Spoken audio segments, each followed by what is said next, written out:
Hello students, आप सभी का बहुत बहुत स्वागत है मेरे यूट्यूब चैनल जैक फाइटर्स में। तो स्टूडेंट्स, आज हम लोग करने वाले हैं क्लास 7 मैथ्स एक्सरसाइज 1.1 का इंट्रोडक्शन। यदि स्टूडेंट्स आप लोग मेरे चैनल पर नए हैं तो वीडियो को लाइक और चैनल को सब्सक्राइब जरूर कीजिएगा। तो चलिए स्टार्ट करते हैं। देखिए, हमें पहला टॉपिक पढ़ना है प्राकृत संख्या, जिसे इंग्लिश में कहते हैं नेचुरल नंबर, और इंडिकेट करते हैं कैपिटल एन से। तो ये समझते हैं कि प्राकृत संख्या क्या होता है। ओके, तो पहला टॉपिक हमें क्या पढ़ना है बताइए। तो प्राकृत संख्या पढ़ना है। ओके, तो ये समझते हैं कि ये क्या होता है।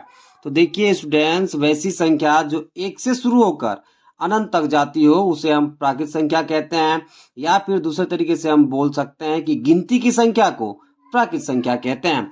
अब देखिए, गिनती स्टार्ट कहाँ से होता है, 1, फिर बताइए 2, फिर 3, फिर कहाँ तक बताइए, अनंत तक। तो देखिए, गिनती की संख्या को हम क्या बोलेंगे, तो प्राकृत संख्या बोलेंगे। या फिर जो संख्या एक से शुरू होकर कहां तक जाती हो, अनंत तक, वो भी क्या कहलाती है बताइए, प्राकृत संख्या कहलाती है। ओके, अब आप यहाँ देख सकते हैं कि प्राकृत संख्या स्टार्ट कहाँ से हो रहा है बताइए, 1 से, और कहां तक जा रहा है बताइए, अनंत तक जा रहा है। ओके, तो ये अब इसका परिभाषा भी देख लेते हैं। देखिए परिभाषा क्या लिखा हुआ है कि गिनती की संख्या को प्राकृत संख्या कहते हैं, और दूसरा परिभाषा, जो संख्या 0 से शुरू होकर अनंत तक जाती है उसे प्राकृत संख्या कहते हैं। ओके, चलिए अब अगला टॉपिक करते हैं। अगला टॉपिक है मेरे पास पूर्ण संख्या, जिसे इंग्लिश में कहते हैं होल नंबर, और इंडिकेट करते हैं कैपिटल डब्ल्यू से। तो ये समझते हैं कि पूर्ण संख्या क्या होता है। तो समझिएगा, देखिए, जब प्राकृत संख्या के समूह, प्राकृत संख्या कितना कितना होता है बताइए, 1 से शुरू होकर कहाँ तक जाता है बताइए, तो अनंत तक। ये मेरा क्या कहलाता है बताइए, प्राकृत संख्या। तो समझिएगा, जब प्राकृत संख्या के समूह में, ठीक है, प्राकृत संख्या के समूह में हम 0 को शामिल कर लेते हैं, ठीक है, तो ये मेरा क्या कहलाता है बताइए, पूर्ण संख्या। ओके, या फिर दूसरे तरीके से हम कैसे बोल सकते हैं कि जो संख्या 0 से शुरू होकर अनंत तक जाती हो उसे हम क्या बोलते हैं बताइए, पूर्ण संख्या। या फिर हम क्या बोल सकते हैं दूसरा परिभाषा, कि देखिए, प्राकृत संख्याएं 0 के साथ मिलकर पूर्ण संख्याओं का एक संग्रह बनाती है। आपको 3 परिभाषा बताएं, कौन कौन परिभाषा देखिए। पहला, कि प्राकृत संख्या के समूह में 0 को शामिल करने पर पूर्ण संख्या का निर्माण होता है। या फिर जो संख्या 0 से शुरू होकर अनंत तक जाती हो उसे हम क्या बोलेंगे, पूर्ण संख्या बोलेंगे। या फिर प्राकृत संख्याएं 0 के साथ मिलकर पूर्ण संख्याओं का संग्रह बनाती है। ओके, तो देखिए, जब प्राकृत संख्या में आप 0 को शामिल कर लोगे तो ये मेरा पूरा क्या कहलाता है, तो पूर्ण संख्या कहलाता है। ओके, आइए इसका भी परिभाषा देख लेते हैं। देखिए परिभाषा क्या लिखा हुआ है कि प्राकृत संख्याएं 0 के साथ मिलकर पूर्ण संख्याओं का संग्रह बनाती है। और दूसरा परिभाषा, जो संख्या 0 से शुरू होकर अनंत तक जाती है उसे पूर्ण संख्या कहते हैं। एग्जाम्पल देखिए, 0, 1, 2, 3 से लेकर कहां तक जा रहा है बताइए, अनंत तक। ओके, चलिए अब अगला टॉपिक करते हैं। अगला टॉपिक है मेरे पास पूर्णांक, जिसे इंग्लिश में इंटीजर्स कहते हैं, और इंडिकेट करते हैं कैपिटल जेड से। तो ये समझते हैं कि पूर्णांक क्या होता है। तो समझिएगा, जब पूर्ण संख्याओं के समूह में, अब देखिए पूर्ण संख्या स्टार्ट कहाँ से होता है बताइए, 0, फिर 1, फिर 2 से लेकर कहाँ तक बताइए, अनंत तक। ये मेरा क्या है बताइए, पूर्ण संख्या। ओके, अब समझिएगा, जब पूर्ण संख्या के समूह में हम ऋणात्मक प्राकृत संख्या मिला देते हैं, ठीक है, क्या मिला देते हैं बताइए, ऋणात्मक प्राकृत संख्या, तो एक संख्याओं का संग्रह बनता है।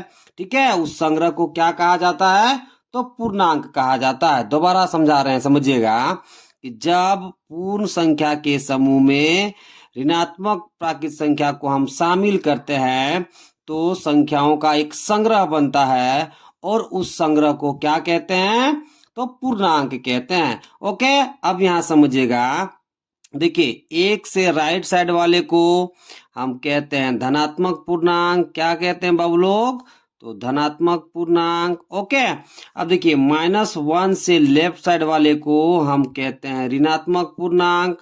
क्या कहते हैं बताइए, ऋणात्मक पूर्णांक। ओके, और 0 को कहते हैं केवल पूर्णांक। 0 को क्या कहा जाता है बताइए, केवल पूर्णांक। अब समझिएगा, 0 आपका नहीं धनात्मक है, ओके, नहीं ऋणात्मक है। अब देखिए, एक से राइट साइड वाले को हम क्या बोलेंगे, धनात्मक पूर्णांक। -1 से लेफ्ट साइड वाले को हम क्या बोलेंगे, ऋणात्मक पूर्णांक। और 0 को क्या बोलोगे, केवल पूर्णांक, क्योंकि ये ना धनात्मक होता है और नहीं ऋणात्मक होता है। तो परिभाषा समझें कि जब पूर्ण संख्या के समूह में हम ऋणात्मक संख्या को मिला देते हैं तो क्या बनता है, बताइए, पूर्णांक बनता है। ओके, अब देखिए एक से राइट साइड वाले को हम क्या बोलेंगे, धनात्मक पूर्णांक। -1 से लेफ्ट साइड वाले को क्या बोलेंगे, ऋणात्मक पूर्णांक। और 0 को क्या बोलोगे, केवल पूर्णांक। ओके, आइए अब इसका परिभाषा भी देख लेते हैं। देखिए परिभाषा क्या लिखा हुआ है, समझिएगा कि पूर्ण संख्याएं ऋणात्मक प्राकृत संख्याओं के साथ मिलकर संख्याओं का एक संग्रह बनाती है जिसे पूर्णांक कहा जाता है। ओके, अब देखिए यहां तक मेरा क्या है, बताइए, 0 से इधर बताइए पूर्ण संख्या, यहां हमने क्या शामिल किया, ऋणात्मक प्राकृत संख्या। ओके, अब देखिए एक से राइट साइड वाले को आप क्या बोलोगे, धनात्मक पूर्णांक। -1 से लेफ्ट साइड वाले को आप क्या बोलोगे, ऋणात्मक पूर्णांक। और 0 को क्या बोलोगे, केवल पूर्णांक, क्योंकि ये देखिए ना धनात्मक होता है नहीं ऋणात्मक होता है। ओके, चलिए अगला टॉपिक करते हैं। अगला टॉपिक है मेरे पास पूर्णांकों की तुलना। तो आइए समझते हैं कि पूर्णांकों की तुलना कैसे करेंगे। तो समझिएगा मेन बिंदु को। पहला पॉइंट समझिएगा कि प्रत्येक धनात्मक पूर्णांक बड़ा होगा ऋणात्मक पूर्णांक से। क्या बोले कि प्रत्येक धनात्मक पूर्णांक बड़ा होगा किससे, ऋणात्मक पूर्णांक से। एग्जाम्पल समझिएगा, मान लीजिए मेरे पास +5 धनात्मक पूर्णांक है और -8 ऋणात्मक पूर्णांक है, तो +5 बड़ा होगा किससे, तो -8 से। ओके, दूसरा एग्जाम्पल समझिए, मान लीजिए मेरे पास +1 धनात्मक पूर्णांक है, ठीक है, और -10 ऋणात्मक पूर्णांक है, तो +1 -10 से क्या होगा, तो बड़ा होगा। दूसरा समझिएगा पॉइंट, दूसरा पॉइंट क्या है कि प्रत्येक धनात्मक पूर्णांक बड़ा होगा 0 से। क्या बोले कि प्रत्येक धनात्मक पूर्णांक बड़ा होगा किससे, तो 0 से। एग्जाम्पल समझिएगा, मान लीजिए मेरे पास +5 धनात्मक पूर्णांक है, तो ये किससे बड़ा होगा, 0 से। मान लीजिए +1 मेरे पास धनात्मक पूर्णांक है, तो ये किससे बड़ा होगा, तो 0 से। इसी में दूसरा पॉइंट समझिएगा कि प्रत्येक ऋणात्मक पूर्णांक, ठीक है, छोटा होगा 0 से। क्या बोले कि प्रत्येक ऋणात्मक पूर्णांक छोटा होगा किससे, तो 0 से।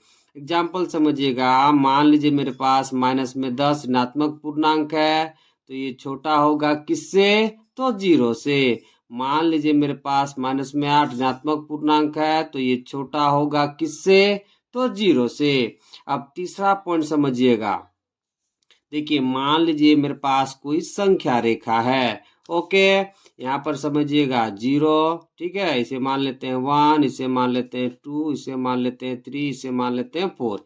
इधर आएंगे तो ये -1, ये -2, ये -3, ये -4। तो समझिएगा कोई संख्या शून्य से दाईं ओर जितनी अधिक दूरी पर होगी, क्या बोले कि कोई संख्या शून्य से दाईं ओर जितनी अधिक दूरी पर होगी वो उतनी बड़ी होगी। ओके, और दूसरा समझिएगा कि कोई संख्या शून्य से बाईं ओर जितनी अधिक दूरी पर होगी, क्या बोले कि कोई संख्या शून्य से बाईं ओर जितनी अधिक दूरी पर होगी वह उतनी छोटी होगी। दोबारा समझा रहे हैं, समझिएगा कि कोई संख्या शून्य से दाईं ओर जितनी अधिक दूरी पर होगी वह उतनी बड़ी होगी, और कोई संख्या शून्य से बाईं ओर जितनी अधिक दूरी पर होगी वह उतनी छोटी होगी। ओके, तो मेन ये 3 पॉइंट आप याद रखोगे। तो आइए देखते हैं इनके पॉइंट्स को। ओके, देखिए क्या लिखा हुआ है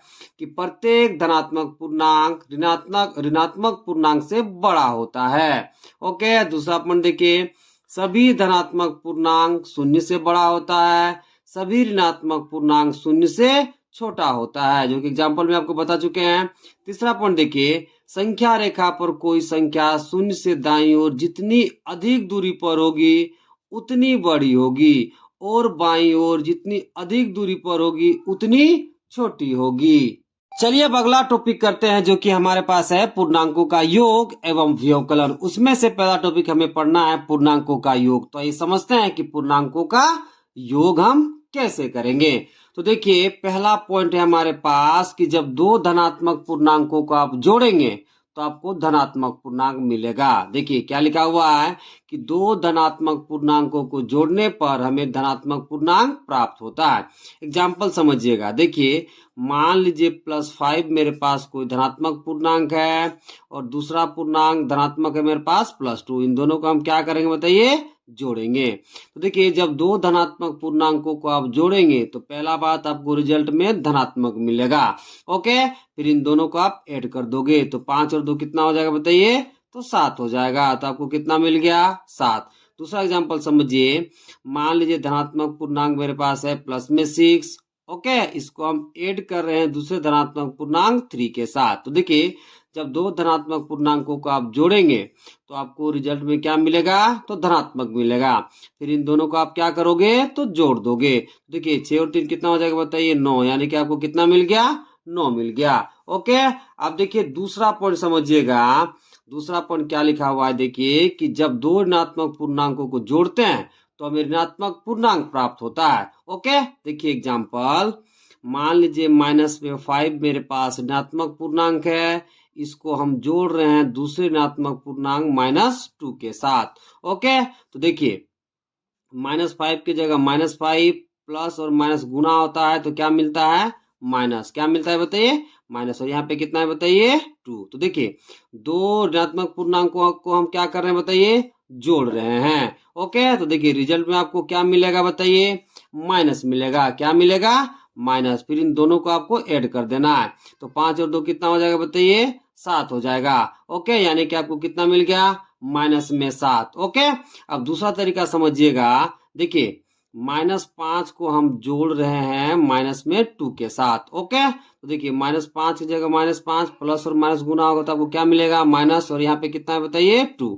देखो आप क्या करोगे, दोनों से माइनस को आप कॉमन ले लोगे। क्या लेंगे बताइए, कॉमन। ठीक है, देखिए यहाँ से माइनस चला गया, यहाँ से भी माइनस चला गया तो यहाँ कितना बचा बताइए, 5। और यहाँ माइनस बाहर चला गया तो यहाँ क्या हो जाएगा बताइए, प्लस। तो यहाँ पे कितना बचा हुआ है, 2। ओके, तो देखिए 5 और 2 कितना हो गया, 7। इधर माइनस है तो माइनस। ओके, और एग्जाम्पल समझिए।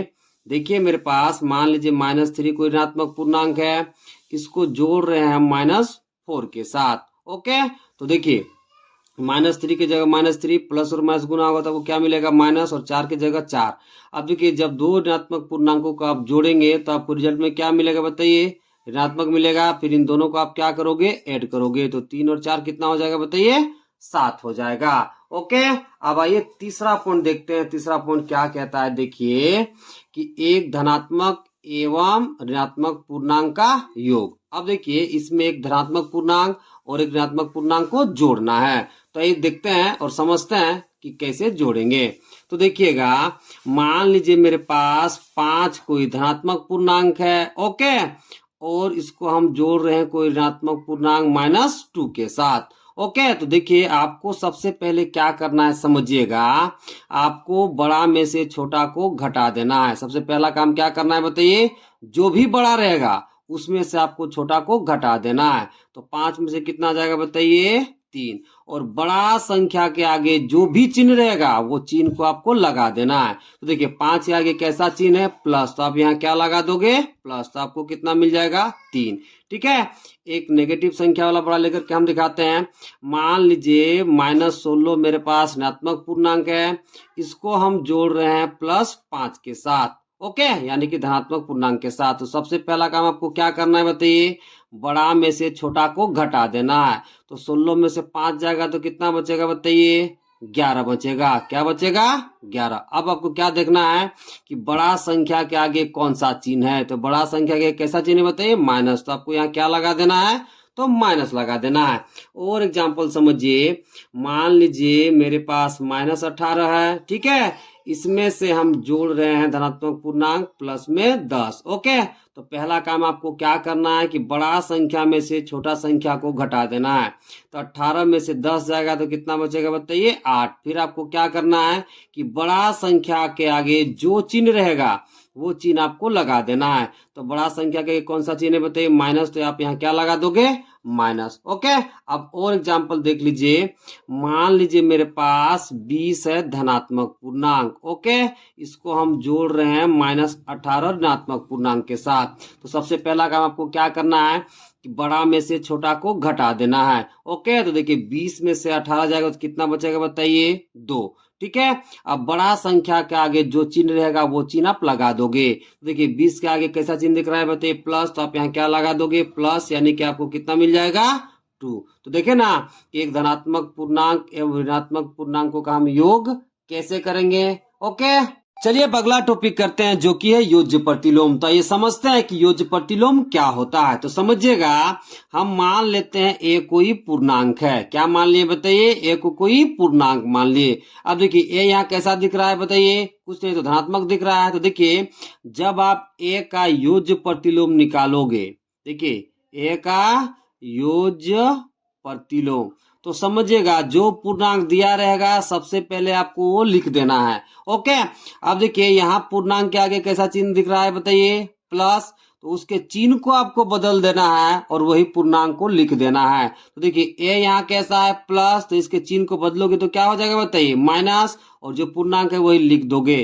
तो ए का योज्य प्रतिलोम कितना हो जाएगा माइनस में ए, और जो पूर्णांक दिया रहेगा और उसके योज्य प्रतिलोम को आप जोड़ोगे तो आपको 0 मिलेगा। कितना मिलेगा बताइए 0, यानी कि ए को जब इसके हम योज्य प्रतिलोम से जोड़ेंगे यानी कि -a से, तो आपको कितना मिलेगा 0 मिलेगा। अब देखिए यदि हम 2 का योज्य प्रतिलोम निकालना चाहें, 2 का बताइए योज्य प्रतिलोम, तो देखिए 2 के आगे अभी कैसा चिन्ह दिख रहा है प्लस, तो सबसे पहले आपको क्या करना है बताइए उस चिन्ह को बदल देना है, प्लस रहेगा तो माइनस लिखना है। ठीक है, अब जो पूर्णांक दिया है उसको आपको लिख देना है। तो 2 का योज्य प्रतिलोम कितना हो जाएगा तो -2 हो जाएगा। जब आप इन दोनों पूर्णांकों को जोड़ोगे यानी कि जो दिया गया पूर्णांक है और उसके योज्य प्रतिलोम को आप जोड़ोगे तो आपको कितना मिलेगा तो 0 मिलेगा। अब देखिए अगला एग्जांपल समझिए। मान लीजिए -5 का योज्य प्रतिलोम निकालते हैं। कितना निकालते हैं बताइए -5 का योज्य प्रतिलोम। ओके, तो समझिएगा सबसे पहले दिया गया पूर्णांक का आपको क्या बदलना है चिन्ह, यहाँ किसमें है माइनस में, तो आपको किसमें लिखना है प्लस में, फिर उसी पूर्णांक को लिख देना है। तो कितना है बताइए 5, तो यहाँ क्या लिख दोगे 5, तो आपको कितना मिल गया बताइए 5, यानी -5 का योज्य प्रतिलोम कितना हो जाएगा तो 5 हो जाएगा। और एग्जाम्पल समझिएगा, मान लीजिए -7 का हम निकालना चाहें योज्य प्रतिलोम। ओके, तो देखिए सबसे पहला काम आपको क्या करना है इसके चिन्ह को बदल देना है। तो माइनस रहेगा तो आपको क्या लिखना है बताइए प्लस, फिर उसी पूर्णांक को लिख देना है। ओके, तो -7 का योज्य प्रतिलोम कितना हो गया तो +7 हो गया। ओके, जब इन दोनों पूर्णांकों को आप जोड़ोगे मतलब दिया गया पूर्णांक और उसके योज्य प्रतिलोम को, तो आपको कितना मिलेगा तो 0 मिलेगा। ओके।